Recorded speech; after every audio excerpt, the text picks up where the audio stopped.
ధాన్యం కొనుగోలు కూడా చేస్తున్నారు, వెంటనే డబ్బులు పడిపోతున్నాయి, 48 గంటల లోపే డబ్బులు పడిపోతాయని చెప్తున్నారు. నిజమేనా? అలా పడుతున్నాయా రైతులకి? నిజమేనండి. ధాన్యం కొనుగోలు చేసిన 24 గంటల్లోనే ధాన్యం దానికి సంబంధించిన అమౌంట్ ఎంత ఉన్నా రైతులకి పడిపోవడంలో చాలా హ్యాపీ ఫీల్ అవుతున్నారండి. అసలు ఎదురు చూపులు లేవు, వెయిటింగ్ లేదు. పొద్దున్నే చూసేటప్పటికి మెసేజ్లు ఉంటున్నాయి, అరే ధాన్యం డబ్బులు పడిపోయినాయి అన్న సంతోషాన్ని వ్యక్తం చేస్తున్నారు అందరూ కూడా. గతంలో ఎట్లా పడేది సార్? ఎన్ని రోజుల వ్యవధిలో పడేది? ఎన్ని రోజులు అన్నది కాదండి, గత ప్రభుత్వం ఇచ్చిన బాకీ పెట్టేసి రైతులకి బాకీ పెట్టేసిన 970 కోట్లు పైగా చిల్లర ఈ గవర్నమెంట్ రాగానే అవి కూడా క్లియర్ చేసిందండి. 3 నెలలు 6 నెలలు చాలా అవస్థలు పడేవారండి రైతులు. వ్యవసాయానికి ఒక నమస్కారం అనే స్థాయిలోకి వచ్చేసింది గవర్నమెంట్ లో.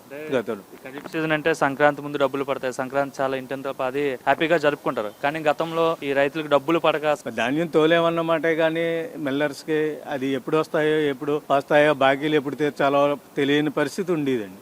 ప్రతి రైతు బ్యాంకులో రుణం లేకపోతే చేయబదులు చేసి వ్యవసాయం చేస్తూ ఉంటాడు, కానీ ఆ డబ్బులు ఎప్పుడు వస్తాయో తెలియదు, ఎప్పుడు ఇస్తామో తెలియదు, వడ్డీలు కట్టాలి. ఈ వ్యవసాయం ఒక దండగానే భావన గత ప్రభుత్వ హయాంలో జనానికి వచ్చింది. మరి ఇప్పుడు చంద్రబాబు గారి ప్రభుత్వంలో రైతులంతా హ్యాపీ అయినా ప్రస్తుతం ఇప్పటి వరకు అయితే చాలా హ్యాపీ అండి. ముందు కూడా హ్యాపీగానే ఉంటారు. రైతు బాగుంటేనే రాష్ట్రం బాగుంటుంది, దేశం బాగుంటుంది అనే ఉద్దేశంతో చంద్రబాబు నాయుడు గారు ఆ టీం అంతా పనిచేస్తున్నారు కాబట్టి అందరూ కూడా హ్యాపీ అండి. ముందు కూడా సంతోషంగానే ఉంటారని రైతులందరూ కూడా. మరి ప్రభుత్వం వాళ్ళు చెప్తున్నారు ఇది మంచి ప్రభుత్వం అని చెప్తున్నారు, మీకేమనిపిస్తుంది? ఇది మంచి ప్రభుత్వమా లేక వేరే ప్రభుత్వం? మంచి ప్రభుత్వం అండి.